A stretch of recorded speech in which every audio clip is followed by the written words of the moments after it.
I just try by আমার man of the match দিয়ে দিলাম মাহমুদুল্লাহ ভাইকে। নিজে ম্যান অব দ্য ম্যাচ হয়ে ম্যান অব দ্য ম্যাচ মাহমুদুল্লাহকে দিয়ে একই বললেন রিশাদ হোসেন। বিস্তারিত দেখুন পুরো ভিডিওতে। দর্শক, লঙ্কানদের দেয়া ছোট লক্ষ্য তারায় পাওয়ার প্লেতে 3 উইকেট হারায় বাংলাদেশ। তবে চতুর্থ উইকেটে বড় জুটি করে সংখ্যার মেঘ কাটিয়ে দেন তাওহিদ হৃদয় ও লিটন দাস। দ্রুত সময়ে এই 2 ব্যাটার আউট হলে আবারও চাপে পড়ে টাইগাররা।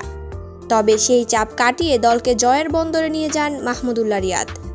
যুক্তরাষ্ট্রের ডালাসে শনিবার 8 জুন শ্রীলঙ্কাকে 2 উইকেটে হারিয়ে বিশ্বকাপের শুভ সূচনা করেছে বাংলাদেশ। শ্রীলঙ্কার দেয়া 125 রান তাড়া করতে নেমে 1 ওভার হাতে রেখে জিতেছে টাইগাররা। এদিকে ম্যাচ জয়ের পর ম্যান অব দ্য ম্যাচের পুরস্কার নেয়ার সময় রিশাদ হোসেন বললেন, সবার একক পারফরমেন্সে ম্যাচ জিতেছি, আর বিশেষ করে মাহমুদুল্লাহ ভাইকে আমার অনেক ভালো লাগে, কেননা দলের বিপদের সময় যেভাবে ম্যাচের হাল ধরেছিল তা দেখে আমি মুগ্ধ। তাই আমার ম্যান অব দ্য ম্যাচের পুরস্কার মাহমুদুল্লাহ ভাইকে উৎসর্গ করলাম।